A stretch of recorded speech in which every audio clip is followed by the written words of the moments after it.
नमस्कार मित्रांनो, स्वागत आहे आपल्या फाउंडर कट्टा या चॅनलवरती, जिथे नवीन उद्योजकांना मिळते व्यासपीठ. आपल्या इथे आलेले आहेत रांजणगाव गणपतीमधून विजय आवटी यांचं एक रांजणगावमध्ये शॉप आहे, टू स्टेप फुटवेअर नावाने.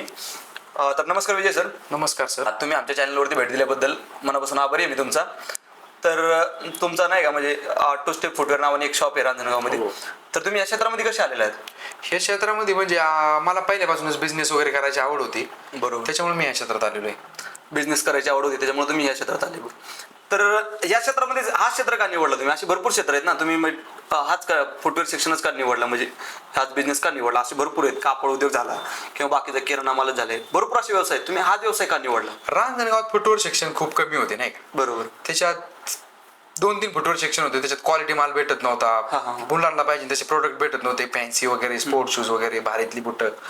त्याच्यामुळे मी या क्षेत्रात उतरलो, कारण की वैयक्तिक मला या खंत जाणवत होत्या. कारण की मला पण भारीतला मटेरियल भेटत नव्हता किंवा काय भेटत नव्हतं.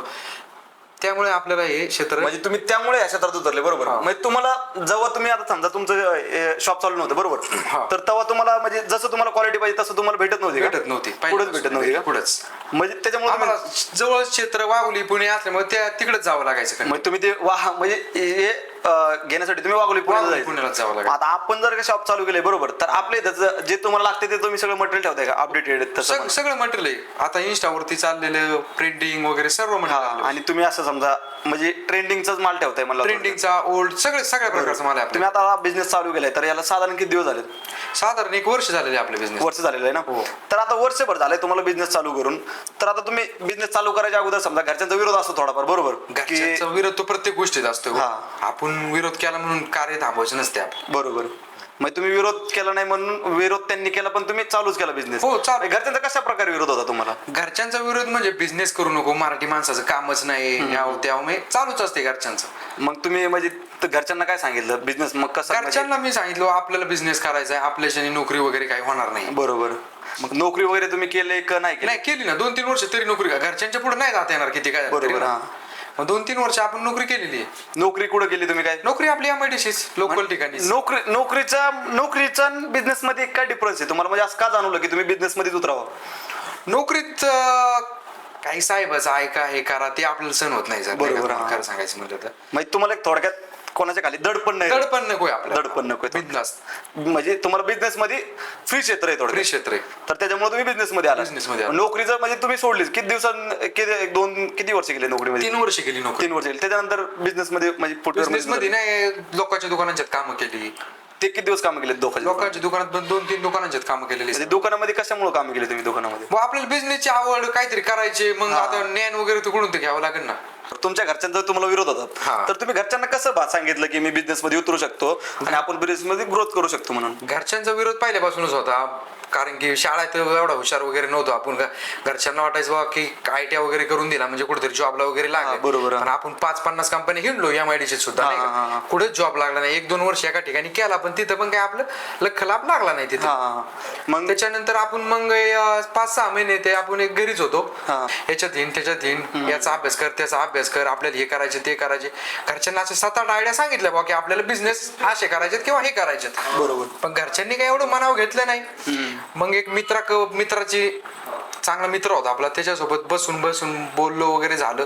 मग आपण एक उन्हाळ्यात गुऱ्हाळ चालू केलं, रसवंतीगृह. रसवंतीगृह का बंद केलं तुम्ही? रसवंतीगृह एक 4-5 महिने चालवलं, कारण की आता सिजनेबल धंदा आहे ना, किती काय झालं तरी. तुम्ही त्याच्यानंतर त्याला पुढे ग्रोथ वगैरे काही नव्हती. तुम्ही रसवंतीगृह मध्ये पण ऍड करू शकता ना, जसं आता रसवंतीगृह 4-5 महिने. रसवंतीगृह मध्ये ऍड करू शकता आपण, मान्य. पण आपण त्याच्यात ऍड करून काय केलं असतं, चहा, मिसळ पाव, एक हॉटेल टाईप मध्ये शिरलो असतो आपण. बरोबर. आपल्याला हॉटेल टाईप मध्ये जाण्याची आवड नव्हती पहिल्यापासून. बरोबर. म्हणजे तुम्हाला हॉटेलमध्ये आवडच नव्हती म्हणून तुम्ही थोडक्यात आता तुम्ही समजा ते मी हे बंद केलं, गुऱ्हाळ बंद केलं. मग त्याच्यानंतर मग ह्या क्षेत्राकडे कसे वळाले की तुम्हाला दुसरा बिझनेस का नाही आवडला? मग रांजणगावात बघितलं किंवा स्वतः मला वैयक्तिक स्टायलिश चपला वगैरे घालायची आवड होती. बरोबर. त्या चपला जर मी शोधायला गेलो तर मला रांजणगावात कुठेच भेटत नव्हतं. मला एक तर शिरूरला जावं लागायचं किंवा पुण्याला जावं लागायचं. बरोबर. मग त्या क्षेत्राचा मी अभ्यास केला की रांजणगावात असे बरेच पब्लिक आहे की माझ्यासारखी यंग पब्लिक किंवा ओल्ड पब्लिक म्हणा, त्यांना की मनावा अशा चपला इथं भेटत नाही. मग त्याच्यामुळे आपण या क्षेत्रात उतरावं असं वाटलं मला. बरोबर. म्हणून तुम्ही या क्षेत्रात उतरलो. तर ह्या क्षेत्रामध्ये उतरल्यासारखं मग आता घरच्यांना सांगितलं असं ना, बिझनेसची आयडिया दिली असं तुम्ही घरच्यांना सांगितलं होतं. मग घरचे काय म्हणले तुम्हाला? ह्या घरच्यांचा पहिल्यासारखाच नकार. मग काय सांगितलं तुम्ही घरच्यांना? घरच्यांना कल्पना पटवून दिली, गुऱ्हाळ चालू केलं, तर आपण त्याच्यातून काही इन्व्हेस्टमेंट घेतली, दुकानाचं डायरेक्ट काम चालू केलं. त्याच्यानंतर आपण घरच्यांना सांगितलं की मी असं असं चालू करणार आहे. हा, मग घरचे काय म्हणले तुम्हाला? घरचे म्हणले चालू केले तरी काय हरकत नाही. मग घरच्यांनी पण थोडं तळमळ बघितली आपली, पोरग करते मेहनत वगैरे. मग बरोबर. मग त्याच्यानंतर मग आपण घरच्यांचा आता साधारण तरी किती वर्ष झाले आपल्या शॉपला? 1 वर्ष झाले. 1 वर्ष झाले ना? हो. तर आता आपल्याकडे तसं आता बघितलं, तुम्ही म्हणताय की क्वालिटीसाठी तुम्ही नाही का शिरोळला जा शिरोळ, किंवा पुणे. वाघोलीला जा, हो. तर तसं आपल्या शॉपमध्ये तसे क्वालिटी आहेत का? आता तुम्ही जसं जिकडं हा, सर्व आपल्या शॉप मध्ये सगळं ट्रेंडिंग मटेरियल भेटतो वगैरे, सर्व मटेरियल भेटतं. आपले नाईकी, पुमा, एडिदास जर घ्यावं लागत असेल इथं, तर आम्हाला प्रत्येक वेळेस पुण्यालाच जावं लागायचं. ओके. मग आता ते आपल्याकडे सगळे आर्टिकल आहेत? सगळं आर्टिकल आहेत हो, त्याच्यात. तसं सगळे आर्टिकल आहेत सगळे आपल्याकडे. article. तर आता तुम्ही समजा आता कस्टमरला आकर्षित कसं करता तुमच्याकडे? म्हणजे आता समजा आता रांजणगाव तुम्ही म्हणले तसं 2-3 शॉप आहेत, बरोबर? आता त्यांच्याकडे समजा मटेरियल तुम्ही जे म्हणता तसं नाहीये, बरोबर? किंवा ते जे ब्रँडेड वस्तू आहेत ते नाही. आता तुमच्याकडे ते ब्रँडेड वस्तू आहेत, बरोबर? आता तुम्ही कस्टमरला कसं सांगता की माझ्याकडे असे social media, Instagram, Facebook, WhatsApp वगैरे, त्याच्यावरून आपलं कस्टमरला आता कसं रील वगैरे बघायचं, आपले कंटिन्यू रील वगैरे टाकलेले असतात. त्याच्यामुळे कस्टमरला जागेवर कळतं की आपल्याकडे कोणतं आर्टिकल आलेले किंवा काय आलेले. त्याच्यामुळे कस्टमर ऑटोमॅटिक येते आपल्याकडे. सोशल मीडिया मार्केटिंग तुमची जुन्या कस्टमर मुळे पण चर्चा होतेस किती काय तरी. बरोबर. आता तसं कस्टमरला डिस्काउंट वगैरे काय ऑफर वगैरे असतात आपल्या रिजनेबल प्राइस असल्यामुळे कस्टमर तसं पण आपल्या पहिल्यापासून अट्रॅक्टिव्ह आहे. आणि आपल्याकडे कंटिन्यू महिन्यात 2 ते 3 ऑफर असतातच. त्याच्यामुळे सोशल मीडियावर चर्चा होते आणि येते कस्टमर. अपडेट असल्यामुळे पण कस्टमर अट्रॅक्टिव्ह होते, बरोबर. तर मला तुम्ही तसं म्हणलं, बरोबर. तर थोडक्यात आता समजा तुमचा एखादा आतापर्यंत असं बिझनेस मध्ये एखादा असा क्षण आलाय की तुमचा की आपण या बिझनेस मध्ये का आलो, नाही का? म्हणजे असं समोर आता समजा तुम्ही एखाद्या मालची ऑर्डर टाकली, बरोबर, डिफेक्टिव्ह पीस आलाय, बरोबर, तिथून एक 10-20 हजाराचा लॉस आलाय, तर मग आतापर्यंत असं तुमच्यावरती क्षण आलाय का एखादा की तो कस्टमरला? डिफेक्टिव्ह पीस येणारच, कारण की पहिल्यांदा आता नवीन उद्योजक आहे, आपण चुका बिका होणारच. आपल्याला कोणतं आर्टिकल सिलेक्ट करायचे पहिल्यांदा स्टार्टिंगला कळत नव्हतं, कारण की आपण पुण्याला वगैरे जाऊन कपडे बुट वगैरे घेतलेली, आपण सर्व तसलं आर्टिकल आणतो स्टार्टिंग. पण इथं काय प्रत्येक वेळेस ते आर्टिकल चालणार नाही. काही सामान्य माणूस आहे त्यांच्या पद्धतीने पण आर्टिकल आणावं लागतं. त्या टायमाला मग आपला बऱ्यापैकी लॉस झालेला आहे स्टार्टिंगला लॉस झालेला आहे. त्याच्यातून तुम्हाला शिकून काय भेटली? तसं शिकायला मार्केटचा वगैरे अभ्यास करणे, आपल्याला आवडते तीच गोष्ट दुकानात विकली गेली पाहिजे असं काही नाही. लोकांना काय आवडतंय त्या पण गोष्टी दुकानात असल्या पाहिजे. हा, बरोबर. मग हे तुमचं म्हणणं बरोबर आहे की लोकांना आवडलं ते आपण ते पण असणं गरजेचं आहे. ग्राहक म्हणजे सगळ्यात पहिलं ते सॅटिस्फाय झाले पाहिजे. बरोबर. त्याच्यासाठी की बिझनेस मध्ये आपल्याला खूप वाव भेटते, नाही का? जसं तुम्ही कंपनीत केलंय किंवा काय ते जॉब केलाय, बरोबर. त्यापेक्षा बिझनेस आणि त्याच्यामध्ये काय डिफरन्स होता तर थोडक्यात? कंपनीत म्हणजे ना गाधा मजदुरीचं काम तुम्हाला गाथापुसरीचं काम, कारण की वरून सांगणार मग आपण करायचं, बरोबर. मग करू वाटलं तर मग एक इच्छा नसती कंपनीत काम करण्याची. तसं बिझनेस मध्ये नाही ना, कारण की स्वतःच असल्यामुळे माणूस दुप्पट वेगाने पळतो. बरोबर. कारण की आणि कंपनीत कसं आहे 9 ते 5 हे लिमिटेड राहते, तिथं ग्रोथ होत नाही माणसाची. पण जरी इच्छा असली तरी तुम्ही किती काम केले तरी तुम्हाला 12,000 पगार राहणार. बरोबर. इथं म्हणजे तुम्ही जेवढं पळसान तसे पैसे कमवू शकता. हा, बरोबर. आणि हे स्वतःच वैयक्तिक येतं ना, वैयक्तिक येतं. मतलब तसं नाही का? समुद्र आप नाहीये, उचलो जितना चाहे पाणी उचलो. आपली बकेट फक्त मोठी ठेवायची, बस. फक्त ओढत घ्यायची. कंपनीत मार्केट त्याच्यातूनच पाणी घ्या तुम्ही.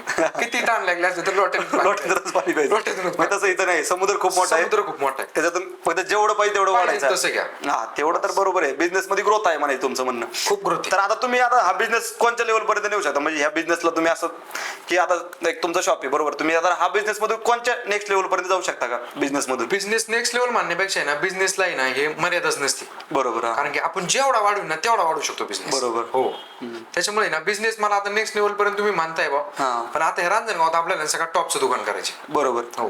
रांजणगाव मध्ये तुम्हाला पुण्याला जो माणूस जातोय ना आपल्या, आता तुम्ही कसं म्हणलं मी स्वतः वैयक्तिक पुण्याला जात होतो कपडे वगैरे बुट वगैरे घ्यायला, तसं आपल्याला ना पुण्यातून रांजणगावात माणूस आला पाहिजे कपडे बुट न्यायला. म्हणजे तुम्हाला रांजणगाव मध्ये टॉपचं करायचं, बरोबर, टॉपचं करायचं. थोडक्यात आता तसं पाहिलं रांजणगाव मध्ये भरपूर पब्लिक, अशी काही कमी पब्लिक नाही. इंडस्ट्रियल एरिया असल्यामुळे पब्लिकचा हेच नाही ना. हा, बरोबर. हे सगळं पब्लिक पुण्याला जाते मटेरियल वगैरे नवीन आर्टिकल. पण आता सर्व पब्लिक आता आपल्याकडे वळायला लागलेले. जसं पब्लिकला कळन बघ की आपल्याकडे पण पुण्यापेक्षा भारी दर्जाचा माल असतोय, त्याच्यानंतर 100% पब्लिक आपल्याकडे. आता हा तुम्ही जो माल आणताय, बरोबर, समजा एखादा डिफेक्टिव्ह पीस असला, थोडक्यात आता तुम्हाला पण माहित नसतं, बॉक्स मध्ये दिला आपण, तर कस्टमरला गेला एखादा थोडक्यात उदाहरणार्थ आता मी तुमच्याकडे दुकानामध्ये आलोय मला आलाय तो नाही, डिफेक्ट आपण तो पीस टू पीस रिप्लेस करून टाकू. मग तसं रिप्लेस करून देतो आपण. Replace करून देतो. मग तसं समजा डिफेक्टिव्ह पीस आला तर समोर तुम्ही आता समजा जिथून माल घेतलाय त्यांना काय सांगता तुम्ही? नाही ज्यांच्याकडून आपण माल घेतलाय त्यांच्याकडून जरी आपल्याला पीस तो रिप्लेस नाही भेटला तरी पण आपण तो कस्टमरला रिप्लेस करून देतो. म्हणजे customer- कारण की ती आपली चूक आहे, ती आपणच हे केली पाहिजे हा, नाही का? बरोबर आहे. म्हणजे त्याच्यामुळे आपण सुधारलीच पाहिजे. कस्टमरला कसल्याही प्रकारे काय म्हणत नाही बाबा तू डिफेक्टिव्ह पीस आलता हा. मग तू त्या टायमाला चेक का नाही केला, ती आपलं काम आहे चेक वगैरे हा. करणं. डिफेक्टिव्ह पीस जर गेला आपल्याकडून जर बाय चान्स कधी तसा तर शक्यतो जातच नाहीये, हा. पण जरी गेला तरी आपण तो बदलून देतो. बरोबर, म्हणजे कस्टमर म्हणले की आम्हाला आणि हे defective piece प्रसंग आला. झालेले माझ्यासोबत दोन बरोबर बरं. मग ते कसे झाले होते, कशा प्रकारे झाले होते? काय होतं आपण आता एक बॉक्स काढला चपलाचा समजा. बरोबर, हा. बरोबर आहे, आपण एकच पीस बघतो, हा, right. एक पीस ट्रायलला वगैरे देतो, मग बरोबर. कस्टमर जर म्हणतो आपला ओके वगैरे झालाय तर आपण तसाच बॅक स्पॉक करून देतो ना. बरोबर. मग त्याच्यात आहे ना आपलं एक दोन वेळेस काय झालेलं नवीन आपण पण नवीन असल्यामुळे काय व्हायचं की चप्पल उलटी पालटी टाकायचो किंवा हा. मग कोणत्या बॉक्सात कोणती चप्पल कळत नसायची. हा, बरोबर. मग त्या टायमाला आपण 2-3 कस्टमरला अशी दिलेली, हा. कस्टमरनी फोन केल्यानंतर आपण त्यांना तो पीस रिप्लेस करून दिलेला आहे. हा, म्हणजे डिफेक्टिव्ह पीस गेलता की साईज साईज मिसमॅच होणे, डिफेक्टिव्ह पीस जाणे, हा. असं चालूच असते फुटवेअर सेक्शन मध्ये. हा, म्हणजे कारण की थोडंफार प्रत्येक चालूच पीस असतं, आपण चेक नाही करू शकत ना. बरोबर, हा. तिकडून माल येणार प्रत्येक पीस नाही चेक करत आपण. हा बरोबर, ते तर आहेच म्हणायला. म्हणजे डिफेक्टिव्ह पीस आला तर तुम्ही चेंज Change करून करून कस्टमर देतो. 100% कस्टमर change म्हणजे करून सॅटिस्फाय झालं पाहिजे. जरी ऑनलाईन ऑर्डर दिली तरी आपण डिफेक्टिव्ह पीस चेंज करून देतो. देतात बरोबर. मग ते तसं तुमचं म्हणणं बरोबर आहे, तसं बघितलं तर नाही का चेंज करून देणं तर गरजेचंच आहे, कारण की तुमचं नाव पण हा म्हणजे कस्टमर नाराज नाही झालं पाहिजे. हा, बाकी मग काय. तसं तुमचं नाव पण आहे मार्केटमध्ये. हा. समजा नाही चेंज करून दिलं तर मग ते सांगू कस्टमर शकतात. मग ते 2 जणांना सांगणार, मग हा. 3 ठिकाणी चर्चा होणार, आज त्याच्या दुकानात असं आहे तसं आहे. त्याच्यामुळे आपण हा. बदलून देतो. म्हणजे चर्चा करायलाच भाग नको. चर्चा करायला नको. हा बरोबर. मग थोडक्यात तसं बघितलं तर ते चांगलंच आहे. बरोबर. मग आता तसं बघितलं आता तुमच्याकडे नवीन नवीन आर्टिकल येतात तर रांजणगावमध्ये आता भरपूर शॉप आहेत बरोबर, तर कस्टमरनी तुमच्याकडेच काय हवं असे? नाही तुम्हाला स्टार्टिंगला सांगितलं ना आपल्याकडे सर्वात भारी क्वालिटीचा माल असतोय हा. जो पुण्याला सगळ्यात मटेरियल अवेलेबल होत नाही तो आपल्या इथं असतो. बरोबर. आणि कस्टमरला आहे ना, आता बघा रांजणगाव तुम्हाला एक साधारण गोष्ट सांगतो. रांजणगाव ते ना हे सगळं बाहेरचं वर्ग असल्यामुळे ना प्राइस वगैरे ना काही सांगतात बाकीचे बरोबर, हा. दुकानदार वगैरे. मग त्याच्या आपल्या एक रिजनेबल प्राइस मध्ये असतो, सर्व स्वतःच आहे आपलं, गाळा वगैरे सगळं स्वतःच असल्यामुळे आपल्याला जास्त कमवायची आशा नाही. आपल्याला कसं एक आवड आहे बुवा की उद्योगधंदा करावा म्हणून आपण त्या क्षेत्रात पडलेलो, त्याच्यामुळे आपल्याला मार्जिनचं वगैरे आणि लय पैसे कमवायचे तर आपल्याला लय लुटायचे लोक असं काय दृष्टिकोन नाही ना. म्हणजे तुम्ही म्हणजे समजा लोकांना खुश करताय तुम्ही थोडक्यात. हा. आपलं थोडंफार मार्जिन काढायचं. 550 रुपये आपण जर 750 रुपये प्राइस सांगितले, कस्टमर म्हणलं ना परवडत नाही मला की बाबा मी 600 रुपये मध्ये पण परचेस करू शकतो, 600 मध्ये पण देऊ शकतो ना आपण. हा, म्हणजे थोडक्यात कस्टमरची पण आपण एक बघतो बाबा की तो कशा आलेला आहे, तो पण सर्वसामान्यचे सगळेच मी म्हणतो तसे सगळेच पुण्याला जाऊन करणारे शॉपिंग करणारे नाही बरोबर, आपले. हा. सर्वसामान्य पण कस्टमर आहेत त्यांना तसं पण तुम्ही पण सर्वसामान्य घरातून येतं की सर्वसामान्य तुम्ही पण पहिले घरातून. बिझनेस मधून आहे? हो सर्वसामान्यच घर आपलं, हा. शेती वगैरे म्हणजे शेती वगैरेच करत होते का? घरची शेती वगैरेच करत घरची शेती वगैरेच करत मग होतो. तुम्ही जसं म्हणला आता तुमचा स्वतःचा गाळ आहे, मग तुमचा स्वतःचा एक म्हणजे मामाचा गाळ आहे ना आपल्या. हा का? मग तुमचं मामाचं गाव आहे का रांजणगाव? मामाचं गाव आहे रांजणगाव. मग त्याच्यामुळे तुम्ही इथं स्थायिक येतं इथं म्हणजे स्थायिक झालेलो आहे. मग आता ते गाळाचं वगैरे तुमचं तर आहेच. मग आता तुम्ही म्हणजे जास्त मार्जिन नाही काढते, मग तुम्ही फक्त कस्टमरला परवडते